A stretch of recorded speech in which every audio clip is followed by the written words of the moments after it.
గురు Raghavendra project పూలచింత ఎత్తిపోతల పథకంలో ప్రారంభించి రైతులకు నీరు అందిస్తున్నట్లు ఎమ్మెల్యే బీవీ జయనాగేశ్వరరెడ్డి తెలిపారు. గంగవరం గ్రామంలో గురు రాఘవేంద్ర ప్రాజెక్టు పూలచింత ఎత్తిపోతల పథకం పబ్ హౌస్ స్టేజ్ 1 ను ప్రారంభించారు. ఈ సందర్భంగా ఎమ్మెల్యే బీవీ మాట్లాడుతూ మండలంలోని పూలచింత ఎత్తిపోతల పథకం ద్వారా 4400 ఎకరాలకు సాగునీరు అందించనున్నారు. గురు రాఘవేంద్ర ప్రాజెక్టును అన్ని విధాలా అభివృద్ధి చేస్తామన్నారు. కూటమి ప్రభుత్వం ద్వారా ఎమ్మిగనూరు నియోజకవర్గ ప్రజలకు సాగునీరు అందించడం జరుగుతోందని ధీమా వ్యక్తం చేశారు.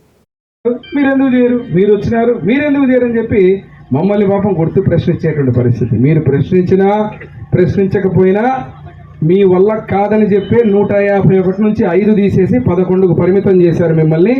మాకు 164 సీట్లు ఇచ్చి ఈరోజు ప్రభుత్వాన్ని స్థాపించి తిరుగులేని మెజారిటీతో ప్రజలు ఒక విశ్వాసంతో మమ్మల్ని గెలిపించారు.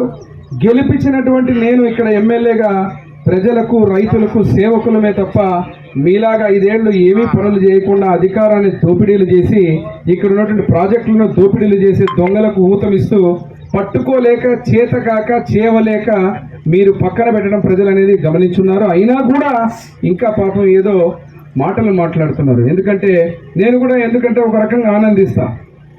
మాకు కూడా ఎట్లా ఉండాలంటే మొన్ననే చూశారు మీరు వరదలు వచ్చి ముఖ్యమంత్రి వర్యులు చంద్రబాబు నాయుడు గారు కష్టం వచ్చిందని చెప్పి ప్రజల దగ్గరకు పోయి ఆయన రాత్రింబవళ్ళు అక్కడ ఉంటే ఈయన వస్తాడు ప్రతిపక్ష నాయకుడు జగన్మోహన్ రెడ్డి. ఆ హెలికాప్టర్లో 5 ఏళ్ళు హెలికాప్టర్లో దిగి ఒక్కరోజు కాలు కింద పెట్టకుండా 1 గంట మాత్రం ప్యాంట్ ఎత్తుకొని నీళ్ళలో దిగి ఆ నీళ్ళల్లో దిగి కనీసం ఒక బాటిల్ నీళ్ళు లేకపోతే ఒక పొట్లము భోజనము అన్న ఇచ్చినాడా, లేకపోతే నీ అనుచరులతోనే ఇప్పించినావంటే అది లేదు.